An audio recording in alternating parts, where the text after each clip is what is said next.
ইয়া আইয়ুহাল্লাযীনা আমানুত্তাকুল্লাহ, হে ঈমানদারগণ আল্লাহকে ভয় করো, ভয় করার মতো ভয় করো। আল্লাহ সবাইকে বললেন ঈমানদার, আবার আল্লাহ বললেন ভয় করো। ইয়া আইয়ুহাল্লাযীনা আমানুত্তাকুল্লাহ হাক্কা তুকাতিহি ওয়া লা তামুতুন্না ইল্লা ওয়া আনতুম মুসলিমুন। আল্লাহ বললেন এবং তোমরা খাঁটি মুসলমান না হয়ে কবরের মধ্যে এসো না। কি বললেন? খাঁটি মুসলমান হতে বললেন। আল্লাহ সবাইকেই বললেন ঈমানদার, আবার আল্লাহ বললেন যে খাঁটি মুসলমান হও। তার মানে আমরা যারা ঈমান আনলাম সবাই ঈমানদার। এবার ঈমান আনার পরে আমার উপরে নামাজ ফরজ, আমি নামাজ আদায় করি না। আমার স্ত্রীর উপর নামাজ ফরজ, স্ত্রীকে নির্দেশ দেই না। আমার সন্তানের উপর নামাজ ফরজ, শীতের রাত্রে ভোরবেলায় আমি উঠে মসজিদে যাই। আমার নামাজ ফরজ ওয়ালা ছেলেটা ঘরের মধ্যে ঘুমায়। মুসলমান কি মনে করছো তুমি যাইয়া একা একা জান্নাতে যাবা আর তোমার সন্তান তোমাকে নিজে জাহান্নামে যাবে? আরে না না না, আল্লাহ বলেন ইয়া আইয়ুহাল্লাযীনা আমানু কু আনফুসাকুম ওয়া আহলিকুম নারা। আমার আল্লাহ বলেন হে ঈমানদারগণ তোমরা নিজে জাহান্নামের আগুন থেকে বাঁচাও আর তোমার আহাল পরিবার পরিজনদেরকে জাহান্নামের আগুন থেকে বাঁচাও। ইল্লাল্লাযীনা আমানু, মনে আছে সূরা আসরে ছিলাম, ইল্লাল্লাযীনা আমানু ওয়া আমিলুস সালিহাত। এক নাম্বার আমরা সবাই ঈমান আনলাম। দুই নাম্বার ওয়া আমিলুস সালিহাত, সৎ কর্ম কয়জনের মধ্যে আছে? সৎ কর্মের লোক খুবই কম পাওয়া যাবে, কারণ আজকে দুনিয়ার মানুষের মধ্যে সুদ ঘুষ জেনা ব্যভিচার সব নিজেদের মধ্যে নিজেরা নিয়ে বসে আছি। ঠিক কিনা বলেন? সুদের মধ্যে আছি, ঘুষের মধ্যে আছি, জেনার মধ্যে আছি, ব্যভিচারের মধ্যে আছি, অন্যের মাল ঠকানোর মধ্যে আছি, ভাই ভাইয়ের জমি দখল করার মধ্যে আছি, বোনের সম্পদ দখল করার মধ্যে আছি। হে যুবক ভাই, আমার আল্লাহ বলেন সৎকর্ম করো, কিন্তু তুমি কতটুকু সৎকর্ম করলা? আমার আল্লাহ বলেন তুমি কেমনে সৎকর্ম করবা? তোমাকে যে আমি আল্লাহ এত সুন্দর জীবনটা দান করেছি, আমি আল্লাহ তোমার কাছে টাকাও চাই নাই, পয়সাও চাই নাই, তোমার বাড়ি গাড়ি থেকে একটা বাড়ি চাই নাই, তোমার ক্ষমতা থেকে ভাগ চাই নাই, তোমার এতগুলো বাড়ির মধ্যে থেকে আমি আল্লাহ একটা বাড়ি আমাকে দাও, আমাকে দাও। বরং আমি আল্লাহ সব সময় তোমাকে দিছি। এ বান্দা কেন দিছি জানা? আমি আল্লাহ তোর কাছে টাকা চাই না, বাড়ি চাই না, খানা চাই না, গাড়ি চাই না, কিছুই চাই না। আমি আল্লাহ বলি আমি আল্লাহর কাছে কোনো কিছুর অভাব নাই। আমার আল্লাহর কাছে কোনো কিছুর অভাব নাই, কিন্তু বান্দার বড় অভাব আছে, বান্দার বড় অভাব আছে। আল্লাহ বলেন উদউনি আস্তাজিব লাকুম, বান্দা তোমার কি প্রয়োজন আমি আল্লাহর কাছে চাও, আমি আল্লাহ তোমাকে দিয়া দেব। বলেন তো আল্লাহর কাছে কি কোনো কিছুর কমতি আছে? কথা বলেন, আল্লাহর কাছে কি কোনো কিছুর কমতি আছে? কমতি নাই। আপনি এই যে 40 বছর 50 বছর হায়াত পেয়েছেন, বেঁচে আছেন, সুস্থ আছেন, বলেন তো এর থেকে বড় নিয়ামত আপনার জন্য আর কিছু হতে পারে? সবাই বলেন হতে পারে? আল্লাহ তাআলা বলেন বান্দা আমি আল্লাহ তোমাকে এত ভালো রাখলাম, সুস্থ রাখলাম, এত সুন্দর রাখলাম, বান্দা তোকে আমি যে 2টা চোখ দিয়েছি, 2টা চোখের মতো চোখ দুনিয়ার কোন মানুষ বানাইতে পারবে? 2টা হাত দিয়েছি, হাতের মতো কোন হাত দুনিয়ার মানুষ কৃত্রিম হাতও বানাইতে পারবে না। আমি আল্লাহ তোর উপরে কত দয়া করছি, কত মায়া করছি জানো? আমি আল্লাহ কত দয়াবান, কত মায়াবান। বান্দা তোর সামান্য থেকে সামান্য একটু খাবারের প্রয়োজন, আমি আল্লাহ তোকে অসংখ্য অগণিত খাবার দ্বারা দুনিয়ার মধ্যে ভরপুর করে দিছি। তোর একটু মাছের প্রয়োজন, নদীর মধ্যে যা, সাগরের মধ্যে যা, খালের মধ্যে যা, কত ধরনের মাছ খাবি তুই খা। তোর দুধ খাওয়া প্রয়োজন, গাভীর দুধ, গাভী তোকে আমি আল্লাহ দিলাম। তোর গোশত খাওয়ার প্রয়োজন, আবার এই গাভীটাকেও আল্লাহু আকবার বলে জবাই করে খা, আমি আল্লাহ তোর জন্য হালাল করছি। তোর মুরগি খাবি, মুরগি একটা পাল ধরে ধরে খা। আমি আল্লাহ তোর কাছ থেকে কিছুই চাই না, তোর খাওয়া থেকে আমি আল্লাহ ভাত চাই না, তোর বাড়ি থেকে আমি আল্লাহ তোর বাড়ির একটা বাড়ি চাই না, তোর টাকা থেকে আমি আল্লাহ একটু টাকাও চাই না, শুধুমাত্র চাই আমার বান্দা আমি আল্লাহকে গভীর রজনীতে আল্লাহ বলে ডাক দিবে, আমি আল্লাহর অন্তর ভরে যাবে। চিৎকার মনে বলেন আল্লাহু আকবার। আমার আল্লাহকে একটু আরো জোরে ডাক দেন আল্লাহ, আরো জোরে ডাক দেন আল্লাহ। দয়ার বাদী কত করুণ সুরে আপনাকে ডাকি রে আল্লাহ, মেহেরবানি করে আমাদের ডাকে আপনি কবুল করেন। যদি এভাবে আল্লাহর কাছে আল্লাহকে ডেকে ডেকে ডেকে ডেকে যদি আপনি নিজের কৃতকর্মের কারণে আমি কখনো সৎকর্ম করতে পারি নাই, আল্লাহ একটু ক্ষমা চেয়ে নেন। আল্লাহর কাছে বলেন আল্লাহ আমি তো নিজে নিজের গুনাহের কারণে অনুতপ্ত আপনার কাছে, আমার গুনার দিকে যদি আমি তাকাই তাহলে সাগরের ফেনা পরিমাণ হয়ে যাবে, পাহাড় সমুদ্র পরিমাণ হয়ে যাবে, কিন্তু আমার একবার যদি আপনার রহমতের দিকে তাকাই আমার গুনার কাছে আপনার রহমত অনেক বেশি। ও দয়ার আল্লাহ, গুনাহ যা করছি পিছনে করছি, মানুষের সঙ্গে সব অসৎ আচরণ করেছি আল্লাহ, সৎ কর্ম করতে পারি নাই। ও দয়ার মালিক মেহেরবানি করে আমাকে সৎ কর্ম করার তৌফিক দান করেন, আমিন। এজন্য সৎ কর্মের বড় দাম, নেক আমলের বড় দাম। নেক আমল যদি দুনিয়ার মানুষ তুমি যদি নেক আমল করে করে আল্লাহর কাছে যাইতে পারো, জিকির করো না ইলাহা পানি দাও, লা ইলাহা ইল্লাল্লাহ, লা ইলাহা ইল্লাল্লাহ, লা ইলাহা আসমানে আল্লাহ জমিনে আল্লাহ, আসমানে আল্লাহ জমিনে আল্লাহ, হায়াতে আল্লাহ মৌতে আল্লাহ, জোরে লা ইলাহা ইল্লাল্লাহ, জোরে লা ইলাহা ইল্লাল্লাহ, লা ইলাহা ইল্লাল্লাহ।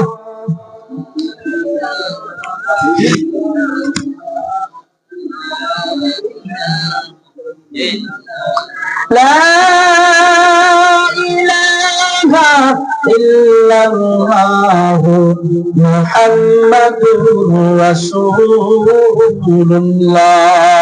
একটু আওয়াজ করে বলেন সৎ কর্ম করতে রাজি আছি তো? সবাই বলেন আছি তো। সৎ কর্মের বড় দাম।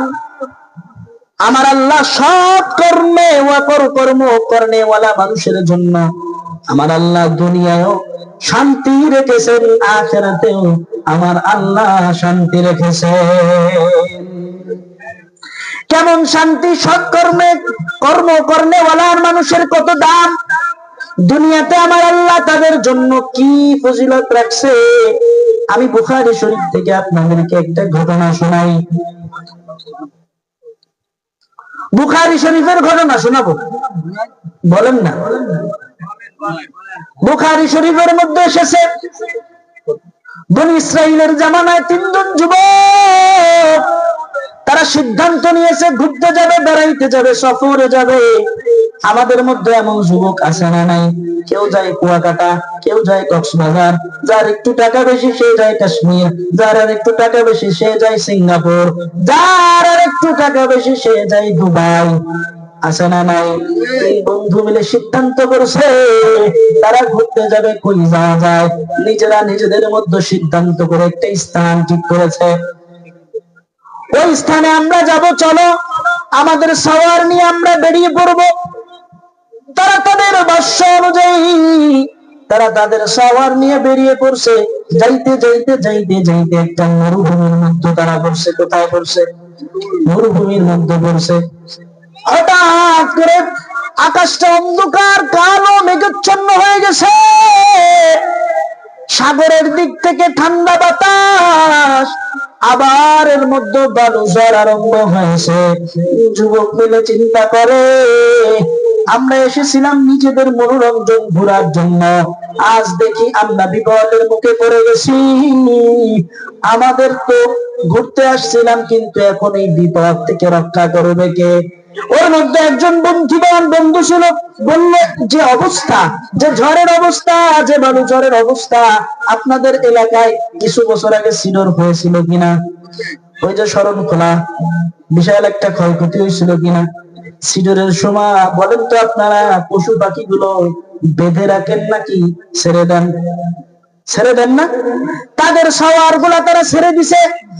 দূরে একটা পাহাড় দেখা যায়, ওই পাহাড়ের মধ্যে সবাই মিলে ওই পাহাড়ের মধ্যে আশ্রয় নেওয়ার জন্য গেছে। যাই নাকি পাহাড়ের মধ্যে একটা গর্ত, ওই গর্তের মধ্যে তারা তাদের সিদ্ধান্ত করে ঢুকে পড়লো। হঠাৎ করে পাহাড়ের বড় একটা পাথর এসে পাহাড়ের মুখটা বন্ধ করে দিয়েছে। কারণ যেই ঝড়টা আরম্ভ হয়েছে, ওই ঝড়ের সঙ্গে আবার বৃষ্টি, ওই বৃষ্টির চাপে উপর থেকে ওই পাথরটা এসে গুহার মুখটা বন্ধ করে দিছে।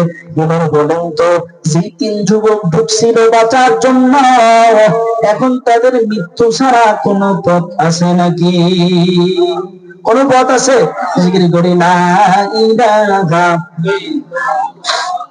লা ইলাহা ইল্লাল্লাহ, লা ইলাহা ইল্লাল্লাহু মুহাম্মাদুর রাসূলুল্লাহ। তারা ঢুকেছে বাঁচার জন্য, এখন তারা তথ্যের মধ্যে পড়ে গেছে। এখন দুনিয়ার কোন মানুষও আশপাশে নাই যে তাদেরকে বাঁচাবে। এবার আপনাদের কাছে বলেন তো, বাঁচানেওয়ালা কে? চিৎকার মেরে বলেন কে? আল্লাহ বান্দার মন পরীক্ষা করে, মন আমার কোন বান্দা আমি আল্লাহ।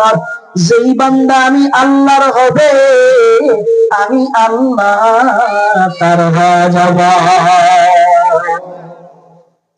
এ জীবনে না করিলাম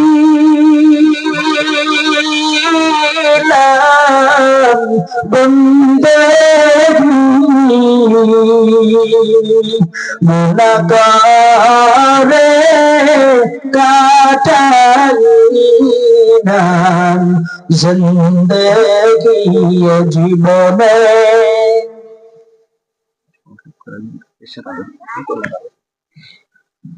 না করিলাম বন্দেগি, গুনাহগারে কাটাইলাম জিন্দেগি। ওই যে তিনজন যুবক গর্তের মধ্যে ঢুকছে, ওরা জীবনের যে নেক আমল গুলো আছে, ওই নেক আমল দ্বারা যখন আল্লাহর কাছে দোয়া করেছে, আল্লাহ রাব্বুল আলামিন ওই নেক আমলের ওসিলা করে আল্লাহ তাদেরকে ওই গর্ত থেকে মুক্তি করে দিয়েছেন। বলেন না সুবহানাল্লাহ। অতএব সৎ কর্মের মধ্য থেকে এবং মৃত্যুর আগে হলেও যেন আমি আমার নিজের ঈমানের উপর অবিচল থেকে আল্লাহ এবং আল্লাহর রাসূলকে খুশি করে যেন আমি আমার কবরে যেতে পারি। আল্লাহ বলেছেন যে মৃত্যুর আগে মুসলমান না হয়ে কবরে এসো না। তার মানে আপনি কখন মারা যাবেন কেউ বলতে পারবেন? বলেন, কেউ বলতে পারবেন? তার মানে আল্লাহ তাআলা বলেছে, অল টাইম অলওয়েজ মৃত্যুর জন্য প্রস্তুত থাকো। কি থাকো? মৃত্যুর জন্য প্রস্তুত থাকো। আল্লাহ তাআলা এই মজলিসে তাদেরকেই আনেন যাদেরকে আল্লাহ তাআলা ভালোবাসেন, মুহাব্বত করেন, যাদের প্রতি আল্লাহ তাআলার দয়া, মায়া, ভালোবাসা, যাদের প্রতি আল্লাহ তাআলার অনুগ্রহ আছে, তাদেরকেই এমন একটি মজলিসে আল্লাহ তাআলা আসার এবং বসার সুযোগ করে দেন। অতএব মাইকের আওয়াজ বাইরে যাইতেছে, বিভিন্ন বাজারে ঘাটে, চায়ের দোকানে বিভিন্ন মানুষ অবস্থানরত আছেন, আপনাদেরকে বিনয়ের সাথে বলবো, মাইকের আওয়াজ তো বাহিরেও যাইতেছে, মাইকের আওয়াজ যারা সামনে বসে কথা শ্রবণ করতেছে তাদের কানেও যাইতেছে। তো যারা সামনে বসে কথা শ্রবণ করতেছে তাদের একটা ভিন্ন বিষয়, আর যারা বাজারে ঘাটে বসে বয়ান শুনতেছে তাদেরকেও একটা কি ভিন্ন বিষয়। একদল খানা খাচ্ছে, কোরমা, পোলাও, গোস্ত সব খাবার খাচ্ছে, আর একদল একই খানা খাওয়া টেলিভিশনে দেখতেছে। এবার বলেন তো, যে খানা খাচ্ছে সে মজা পাচ্ছে না টেলিভিশন ওয়ালা মজা পাচ্ছে? যে খাচ্ছে সে। তো আল্লাহ তাআলার রহমত নাজিল হইতেছে এই জান্নাতের বাগানে।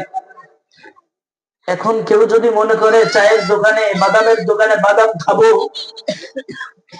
আর হুজুরদের আলোচনা শুনবো, হ্যাঁ, আলোচনা শুনে আপনি কান মজা পাইলেন, কিন্তু আল্লাহর রহমত থেকে আপনি নিরাশ হয়ে গেলেন। কথা ঠিক কিনা? আপনি কি জানেন এটা কত বরকতি মজলিস? এই মজলিসে যারা বসে তাদেরকে আল্লাহ তাআলা কতটা সম্মানের সাথে তাদেরকে কাছে টেনে নেয়। এই মজলিস, এখানে আজ এই মোরগঞ্জ কচুবুনিয়া মোল্লাবাড়ির মাঠে, ঐতিহ্যবাহী মাঠে যে কোরআনের বয়ান হচ্ছে, কোরআনের আলোচনা হচ্ছে, কোরআনের কথা হচ্ছে, এই কোরআনের আলোচনা, এই কথা আল্লাহ তাআলা যারা শুনতেছেন তাদেরকে এমন ভাবে আপন করে নেয়, কেমন গোটা এই মজলিসের চারপাশে আল্লাহ রাব্বুল আলামিন রহমতের ফেরেশতা নাজিল করে দিয়েছেন। বলেন না সুবহানাল্লাহ। শুধু কি তাই, রহমতের ফেরেশতা ঝাঁকে ঝাঁকে ঝাঁকে ঝাঁকে এই ময়দানের দিকে হাজির। গোটা ময়দানের চারপাশ ঘিরে রেখে বেষ্টনী দ্বারা তৈরি করে রেখেছেন ফেরেশতারা। শুধু তাই নয়,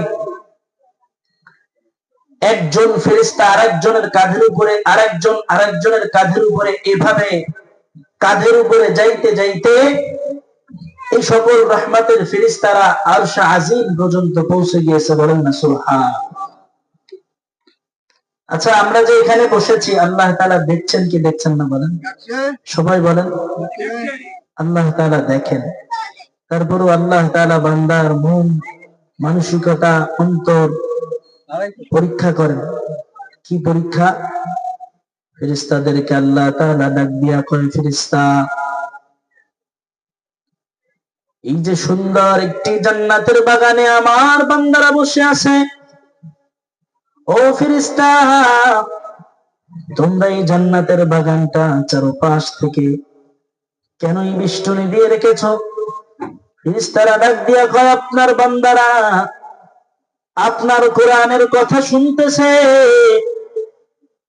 আপনার কোরআনের রমিও বাণী শুনতেছে। আল্লাহ, আপনার এই বান্দাদেরকে আমরা রহমতের ফেরেশতারা রহমত দ্বারা বেষ্টিত করে রেখেছি।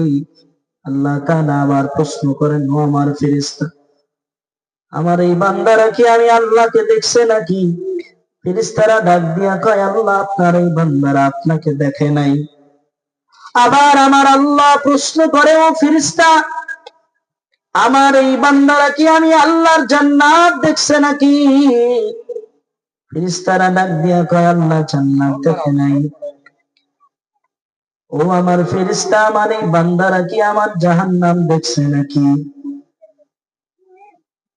ফেরেশতা বলে, আল্লাহ, আপনার এই বান্দারা জান্নাত দেখে নাই।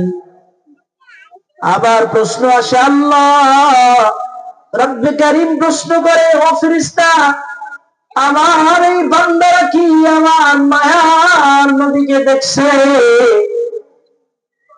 ফেরেশতারা ডাক দিয়ে কয়, আল্লাহ, আপনার এই বান্দারা আপনার নবীকেও দেখে নাই, ফেরেশতাদেরকেও দেখে নাই, সাহাবা ইকরামদেরকেও দেখে নাই। আল্লাহ বলেন, তাহলে কেন এরা এখানে বসে আছে? ফেরেশতারা ডাক দিয়া কয়, আল্লাহ, ওই যে কচুবুনিয়া মোল্লাবাড়ি আপনার কোরআনের কথা হয় যেই বান্দাগুলো বসছে, এই বান্দাগুলো আপনার জান্নাতও দেখে নাই, জাহান্নামও দেখে নাই। এই বান্দাগুলো আপনার নবীকে দেখে নাই, ফেরেশতাদেরকে দেখে নাই। এই বান্দাগুলা সাহাবায়ে কেরামদেরকে দেখে নাই। এরা না দেখে, জান্নাত না দেখে, জাহান্নাম না দেখে, এরা একমাত্র আপনার প্রতি বিশ্বাস, আপনার প্রতি মুহাব্বত, আপনার প্রতি ভালোবাসা না দেখে আপনি আল্লাহকে বিশ্বাস করেছেন, আপনার প্রতি ঈমান এনেছে। ও দয়ার মালিক, বান্দাগুলা দুনিয়ার টাকা পয়সা বাড়ি গাড়ি কিছুই চায় না, একমাত্র আপনি আল্লাহর রাজি এবং সন্তুষ্টি চায়। ও আল্লাহ, মেহেরবানি করে আপনার এই বান্দাদেরকে আপনি মাফ করে দেন। আল্লাহ তাআলা ফেরেশতাদেরকে ডাক দেন, ও ফেরেশতা, আমার এই বান্দারা আমি আল্লাহকে না দেখে, আমি আল্লাহর জান্নাত না দেখে, আমি আল্লাহর জাহান্নাম না দেখে, এই যে ময়দানের মধ্যে বসে কোরআনের কথা শুনে, হাদিসের বাণী শুনে, ও ফেরেশতা তোমরা সাক্ষী থাকো, কাল কিয়ামতের ময়দানে আমি আল্লাহ আমার এই বান্দাদের দিদার না দেওয়া পর্যন্ত তাদেরকে জান্নাতে পাঠাবো না। ইয়া ইলাহি তু মেরা মাবুদ হ্যায়, ইয়া ইলাহি তু মেরা মাশুক হ্যায়, ইয়া ইলাহি मुझ में मुझसे क्या कहो, ताके देखो मुझ में मुझसे प्यार दया माওলা रे।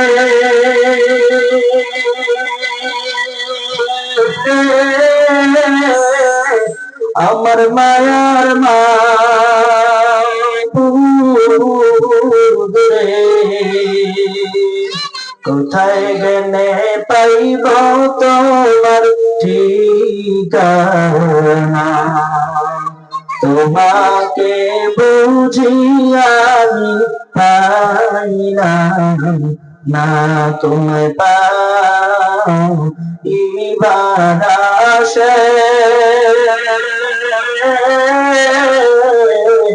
ঘুরি আমি দেশ বিদেশে, কোথায় গেলে পাইব তোমার ঠিকানা। অ্যাডজাস্টিং করা যাচ্ছে না কোনো কায়দায়, একটা আওয়াজ বাড়ে একটা কমে, একটু গলা ফাটে যাচ্ছে। এই দুইটা মনিটরে একটু অ্যাডজাস্টিং করেন। লা ইলাহা ইল্লাল্লাহ, লা ইলাহা ইল্লাল্লাহ, লা ইলাহা ইল্লাল্লাহ, লা ইলাহা ইল্লাল্লাহ, লা ইলাহা ইল্লাল্লাহ মুহাম্মাদুর রাসূলুল্লাহ। অতএব কোরআনের ময়দানে বসলে সরাসরি আল্লাহ তাআলার রহমত নাযিল হতে থাকে। বলেন না সুবহানাল্লাহ। এই যে কোরআনের বয়ান শুনে শুনে, আল্লাহর বরত্ব শুনে আপনারা মাঝে মাঝে বলেন সুবহানাল্লাহ, মাঝে মাঝে বলেন আলহামদুলিল্লাহ। এই জবান থেকে যে একটা সুবহানাল্লাহ বের করলেন, জবান থেকে কি বের করলেন সবাই বলেন, আরো জোরে বলেন। এই যে সুবহানাল্লাহ, কতটুকু সময় লাগলো? সময় লাগলো 1 সেকেন্ড, বড় জোর 2 সেকেন্ড। সময়ের কত মূল্য! এই যে 1 সেকেন্ড 2 সেকেন্ড আপনি সুবহানাল্লাহ পাঠ করলেন, নবীজি বলেন যেই ব্যক্তি একবার সুবহানাল্লাহ পাঠ করলো, জান্নাতের মধ্যে এমন একটি গাছ আমার আল্লাহ তার জন্য তৈরি করে দিল, যেই গাছটা এত বড় এত বড় এত বড়, আরবের সব থেকে দ্রুতগামী ঘোড়া যদি ওই গাছের ছায়া অনুযায়ী একবার দৌড়ানো আরম্ভ করে, দৌড়াইতে দৌড়াইতে 1 বছর আর 2 বছর নয়, 500 বছর পর্যন্ত যদি দৌড়ায়, তারপরে ওই গাছের ছায়া শেষ করতে পারবে না।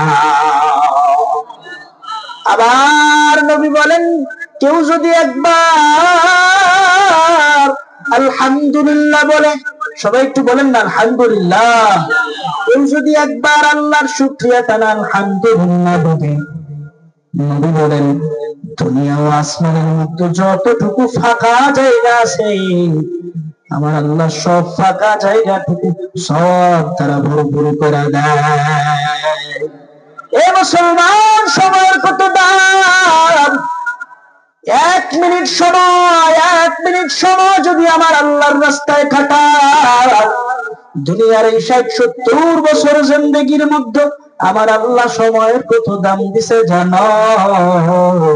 আল্লাহ তাআলা সময়ের গুরুত্বটাকে এমন ভাবে বোঝাইছেন, এই সময়ের গুরুত্ব বোঝানোর জন্য আমার মাওলা একটা সূরা নাযিল করে দিয়েছেন, সূরাতুল আসর। ওয়াল আসরি ইন্নাল ইনসানা লাফী খুসর ইল্লাল্লাযীনা আমানু ওয়া আমিলুস সালিহাতি ওয়া তাওয়াসাউ বিল হাক্কি ওয়া তাওয়াসাউ বিস সাবর। আল্লাহ তাআলা বলেন সময়ের কসম, আমার আল্লাহ সময়ের কসম কেন কাটলেন হে যুবক? গুনাহের কাজের মধ্যে সময় ব্যয় করতেছ, গুনাহের মধ্যে নিজের জীবনটাকে ব্যয় করে দিতেছ। আল্লাহ সময়কে এতটাই গুরুত্ব দিতে বলেছেন যে আল্লাহ নিজেই সময়ের কসম কেটে দিয়েছে। এরপর আমার আল্লাহ বলেন ইন্নাল ইনসানা লাফী খুসর, নিশ্চয়ই সকল মানুষ ক্ষতিগ্রস্ত। সব মানুষদেরকে আমার আল্লাহ বলেন ক্ষতিগ্রস্ত, কিন্তু আমার আল্লাহ পরে রাতে বলেন 4 শ্রেণীর ব্যক্তি ব্যতীত সবাই ক্ষতিগ্রস্ত। কয় শ্রেণী? সবাই বলেন কয় শ্রেণী? 4 শ্রেণীর ব্যক্তি ব্যতীত সবাই ক্ষতিগ্রস্ত। ইল্লাল্লাযীনা আমানু, যারা ঈমান এনে, ওয়া আমিলুস সালিহাত, যারা সৎকর্ম করে, ওয়া তাওয়াসাউ বিল হক, যারা পরস্পরকে সত্যের উপদেশ দেয়, ওয়া তাওয়াসাউ বিস সাবর, যারা ধৈর্যের উপদেশ দেয়। এবার নিজের মনের মধ্যে, অন্তরের মধ্যে একটু ভাবেন, আমার মধ্যে কি 4টা গুণ আছে কিনা? 1 নাম্বার আমি ঈমান আনলাম, 2 নাম্বার ওয়া আমিলুস সালিহাত, সৎ কর্ম আমি করি কি করি না? একটু ভাবেন, সৎকর্ম আমি করি কি করি না? আমি কোরআন থেকে একটা আয়াত তেলাওয়াত করেছি, ইয়া আইয়ুহাল্লাযীনা আমানুত্তাকুল্লাহ হাক্কা তুকাতিহি ওয়া লা তামুতুন্না ইল্লা ওয়া আনতুম মুসলিমুন। আমার আল্লাহ তাআলা বলেন, হে ঈমানদারগণ, ভালো করে খেয়াল করেন, হে ঈমানদারগণ, তোমরা আল্লাহকে ভয় করো। কাকে ভয় করো? তোমরা আল্লাহকে ভয় করো। যেই ব্যক্তির মধ্যে আমার আল্লাহর ভয় আছে, এই ব্যক্তির দ্বারা অসৎ কর্ম হতে পারে। সবাই বলেন হতে পারে। এতগুলো মানুষ যদি আওয়াজ করে, এই যে কচুবুনিয়া মোল্লাবাড়ি এলাকার 4-5 ফেটে যাবে, তারপরে আওয়াজ নাই। মুসলমান, আপনারা কি ঘুমে আছেন নাকি? সবাই বলেন এত সকালে ঘুম আসছে? এখনো তো অনেক সময় পড়ে আছে, এখনো কি অনেক সময় পড়ে আছে। ভালো করে খেয়াল করেন, ইয়া আইয়ুহাল্লাযীনা আমানুত্তাকুল্লাহ, হে ঈমানদারগণ, আল্লাহকে ভয় করো। ভয় করার মতো ভয় করো। আল্লাহ সবাইকে বললেন ঈমানদার, আবার আল্লাহ বললেন ভয় করো। ইয়া আইয়ুহাল্লাযীনা আমানুত্তাকুল্লাহ হাক্কা তুকাতিহি ওয়া লা তামুতুন্না ইল্লা ওয়া আনতুম মুসলিমুন। আল্লাহ বললেন, এবং তোমরা খাঁটি মুসলমান না হয়ে কবরের মধ্যে এসো না। কি বললেন? খাঁটি মুসলমান হতে বললেন। আল্লাহ সবাইকেই বললেন ঈমানদার, আবার আল্লাহ বললেন যে খাঁটি মুসলমান হও। তার মানে আমরা যারা ঈমান আনলাম সবাই ঈমানদার। এবার ঈমান আনার পরে আমার উপরে নামাজ ফরজ, আমি নামাজ আদায় করি না। আমার স্ত্রীর উপর নামাজ ফরজ, স্ত্রীকে নির্দেশ দেই না। আমার সন্তানের উপর নামাজ ফরজ, শীতের রাত্রে ভোরবেলায় আমি উঠে মসজিদে যাই, আমার নামাজ ফরজ ওয়ালা ছেলেটা ঘরের মধ্যে ঘুমায়। মুসলমান কি মনে করছো তুমি যাইয়া একা একা জান্নাতে যাবা, আর তোমার সন্তান তোমাকে নিজে জাহান্নামে যাবে? আরে না না না, আল্লাহ বলেন ইয়া আইয়ুহাল্লাযীনা আমানু কু আনফুসাকুম ওয়া আহলিকুম নারা। আমার আল্লাহ বলেন হে ঈমানদার গণ, তোমরা নিজে জাহান্নামের আগুন থেকে বাঁচাও, আর তোমার আহাল পরিবার পরিজনদেরকে জাহান্নামের আগুন থেকে বাঁচাও। ইল্লাল্লাযীনা আমানু, মনে আছে সূরা আসর ছিলাম, ইল্লাল্লাযীনা আমানু ওয়া আমিলুস সালিহাত। এক নাম্বার আমরা সবাই ঈমান আনলাম, দুই নাম্বার ওয়া আমিলুস সালিহাত, সৎ কর্ম কয়জনের মধ্যে আছে? সৎ কর্মের লোক খুবই কম পাওয়া যাবে, কারণ আজকে দুনিয়ার মানুষের মধ্যে সুদ ঘুষ জেনা ব্যভিচার সব নিজেদের মধ্যে নিজেরা নিয়ে বসে আছি, ঠিক কিনা বলেন? সুদের মধ্যে আছি, ঘুষের মধ্যে আছি, জেনার মধ্যে আছি, ব্যভিচারের মধ্যে আছি, অন্যের মাল ঠকানোর মধ্যে আছি, ভাই ভাইয়ের জমি দখল করার মধ্যে আছি, বোনের সম্পদ দখল করার মধ্যে আছি। হে যুবক ভাই, আমার আল্লাহ বলেন সৎকর্ম করো, কিন্তু তুমি কতটুকু সৎকর্ম করলা? আমার আল্লাহ বলেন তুমি কেমনে সৎকর্ম করবা? তোমাকে যে আমি আল্লাহ এত সুন্দর জীবনটা দান করেছি, আমি আল্লাহ তোমার কাছে টাকাও চাই নাই, পয়সাও চাই নাই, তোমার বাড়ি গাড়ি থেকে একটা বাড়ি চাই নাই, তোমার ক্ষমতা থেকে বাদ চাই নাই, তোমার এতগুলো বাড়ির মধ্যে থেকে আমি আল্লাহ একটা বাড়ি আমাকে দাও, আমাকে দাও। বরং আমি আল্লাহ সব সময় তোমাকে দিছি। এ বান্দা কেন দিছি জানা? আমি আল্লাহ তোর কাছে টাকা চাই না, বাড়ি চাই না, খানা চাই না, গাড়ি চাই না, কিছুই চাই না। আমি আল্লাহ বলি আমি আল্লাহর কাছে কোনো কিছুর অভাব নাই। আমার আল্লাহর কাছে কোনো কিছুর অভাব নাই, কিন্তু বান্দার বড় অভাব আছে, বান্দার বড় অভাব আছে। আল্লাহ বলেন উদউনি আস্তাজিব লাকুম, বান্দা তোমার কি প্রয়োজন আমি আল্লাহর কাছে চাও, আমি আল্লাহ তোমাকে দিয়া দেব। বলেন তো আল্লাহর কাছে কি কোনো কিছুর কমতি আছে? কথা বলেন, আল্লাহর কাছে কি কোনো কিছুর কমতি আছে? কমতি নাই। আপনি এই যে 40 বছর 50 বছর হায়াত পেয়েছেন, বেঁচে আছেন, সুস্থ আছেন, বলেন তো এর থেকে বড় নিয়ামত আপনার জন্য আর কিছু হতে পারে? সবাই বলেন হতে পারে? আল্লাহ তাআলা বলেন বান্দা আমি আল্লাহ তোমাকে এত ভালো রাখলাম, সুস্থ রাখলাম, এত সুন্দর রাখলাম, বান্দা তোকে আমি যে 2টা চোখ দিয়েছি, 2টা চোখের মতো চোখ দুনিয়ার কোনো মানুষ বানাইতে পারবে? 2টা হাত দিয়েছি, হাতের মতো কোনো হাত দুনিয়ার মানুষ কৃত্রিম হাতও বানাইতে পারবে না। আমি আল্লাহ তোর উপরে কত দয়া করছি, কত মায়া করছি জানো? আমি আল্লাহ কত দয়াবান, কত মায়াবান। বান্দা তোর সামান্য থেকে সামান্য একটু খাবারের প্রয়োজন, আমি আল্লাহ তোকে অসংখ্য অগণিত খাবার দ্বারা দুনিয়ার মধ্যে ভরপুর করে দিছি। তোর একটু মাছের প্রয়োজন, নদীর মধ্যে যা, সাগরের মধ্যে যা, খালের মধ্যে যা, কত ধরনের মাছ খাবি তুই খা। তোর দুধ খাওয়া প্রয়োজন, গাভীর দুধ, গাভী তোকে আমি আল্লাহ দিলাম। তোর গোশত খাওয়ার প্রয়োজন, আবার ওই গাভীটাকেও আল্লাহু আকবার বলে জবাই করে খা, আমি আল্লাহ তোর জন্য হালাল করছি। তোর মুরগি খাবি, মুরগি একটা পাল ধরে ধরে খা, আমি আল্লাহ তোর কাছ থেকে কিছুই চাই না। তোর খাওয়া থেকে আমি আল্লাহ ভাগ চাই না, তোর বাড়ি থেকে আমি আল্লাহ তোর বাড়ির একটা বাড়ি চাই না, তোর টাকা থেকে আমি আল্লাহ একটু টাকাও চাই না। শুধুমাত্র চাই আমার বান্দা আমি আল্লাহকে গভীর রজনীতে আল্লাহ বলে ডাক দিবে, আমি আল্লাহর অন্তর ধরে যাবে। চিৎকার মনে বলেন আল্লাহু আকবার। আমার আল্লাহকে একটু আরো জোরে ডাক দেন আল্লাহ, আরো জোরে ডাক দেন আল্লাহ। দয়ার মালিক, কত করুণ সুরে আপনাকে ডাকি রে আল্লাহ, মেহেরবানি করে আমাদের ডাকে আপনি কবুল করেন। যদি এভাবে আল্লাহর কাছে আল্লাহকে ডেকে ডেকে ডেকে ডেকে যদি আপনি নিজের কৃতকর্মের কারণে আমি কখনো সৎকর্ম করতে পারি নাই, আল্লাহ একটু ক্ষমা চেয়ে নেন।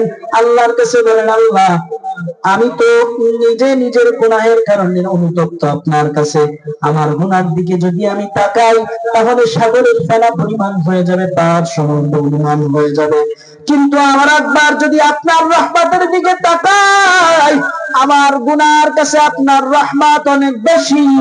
ও দয়ার আল্লাহ, গুনাহ যা করছি পিছনে করছি, মানুষের সঙ্গে সব অসৎ আচরণ করেছি আল্লাহ, সব কর্ম করতে পারি নাই। ও দয়ার মালিক, মেহেরবানি করে আমাকে সব কর্ম করার তৌফিক দান করেন, আমিন। এজন্য সব কর্মের বড় দাম, নেক আমলের বড় দাম। নেক আমল যদি দুনিয়ার মানুষ তুমি যদি নেক আমল করে করে আল্লাহর কাছে যাইতে পারো, জিকির করো না ইলাহা পানি দাও, লা ইলাহা ইল্লাল্লাহ, লা ইলাহা ইল্লাল্লাহ, লা ইলাহা আসমানে আল্লাহ, জমিনে আল্লাহ, আসমানে আল্লাহ, জমিনে আল্লাহ, হায়াতে আল্লাহ, মৌতে আল্লাহ, জোরে লা ইলাহা ইল্লাল্লাহ, জোরে লা ইলাহা ইল্লাল্লাহ, লা ইলাহা ইল্লাল্লাহ।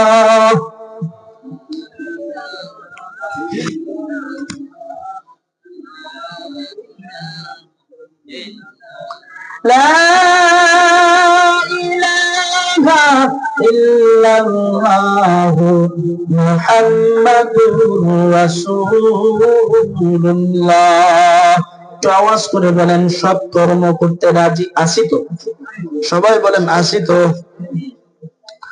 সৎ কর্মের বড় দাম।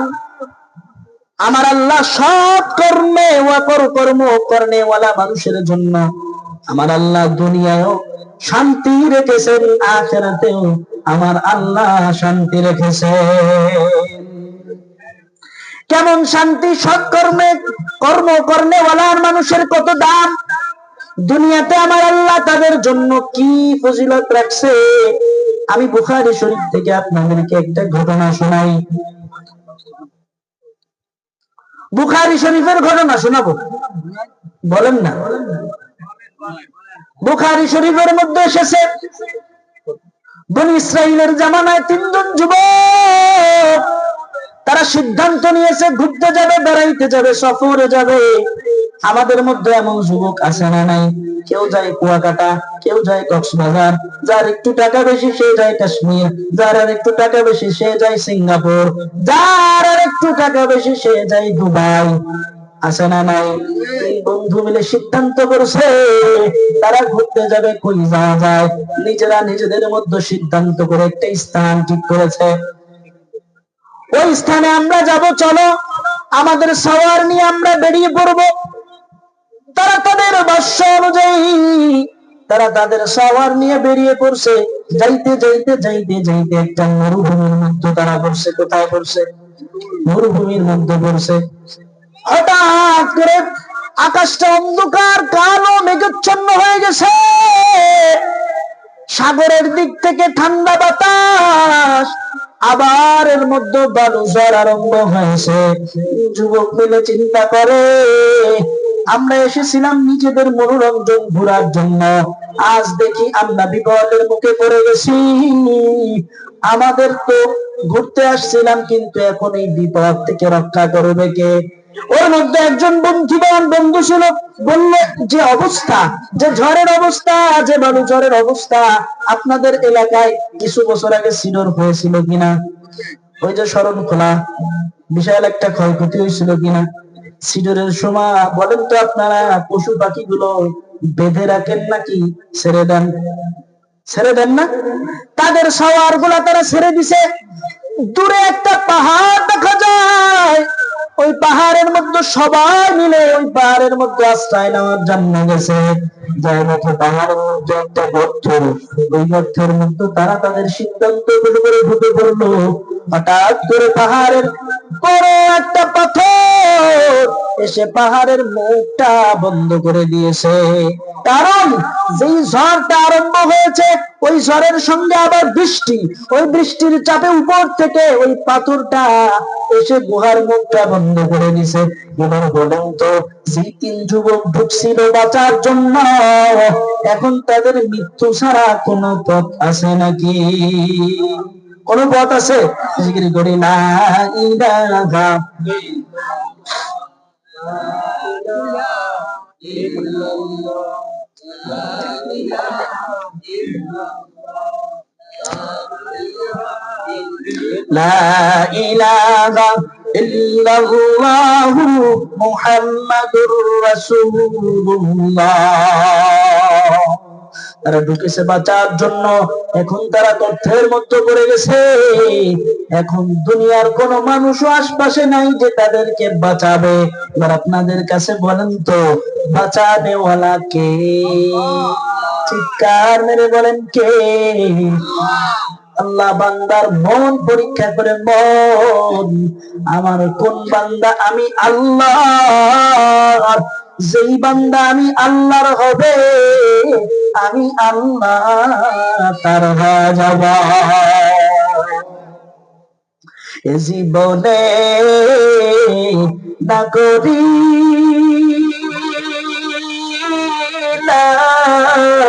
বন্দেগি, গুনাহগারে কাটাইলাম জিন্দেগি এ জীবনে।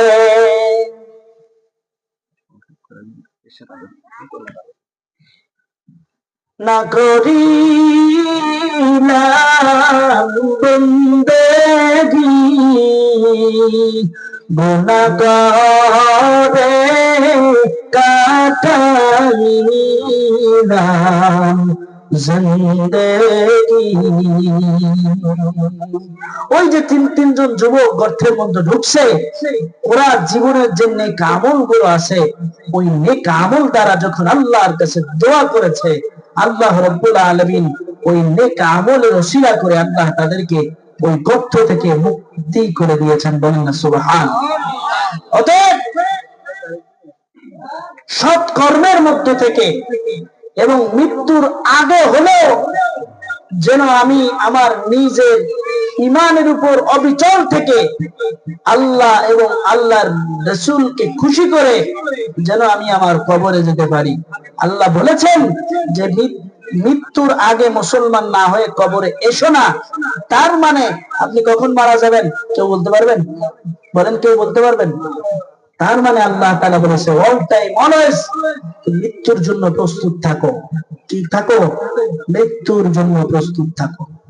অতএব আমরা আজকের এই মহৎ মজলিস থেকে, বরকতপূর্ণ এই মজলিস থেকে আমরা সিদ্ধান্ত নিতে পারি কি পারি না যে জীবনে আর যতদিন বাঁচবো, জীবনে আর যে কয়দিন আল্লাহ হায়াতে রাখে, ততদিনের মধ্যে আমরা এক ওয়াক্ত নামাজ কাজা দিব না। সিদ্ধান্ত নিতে পারি তো ইনশাআল্লাহ?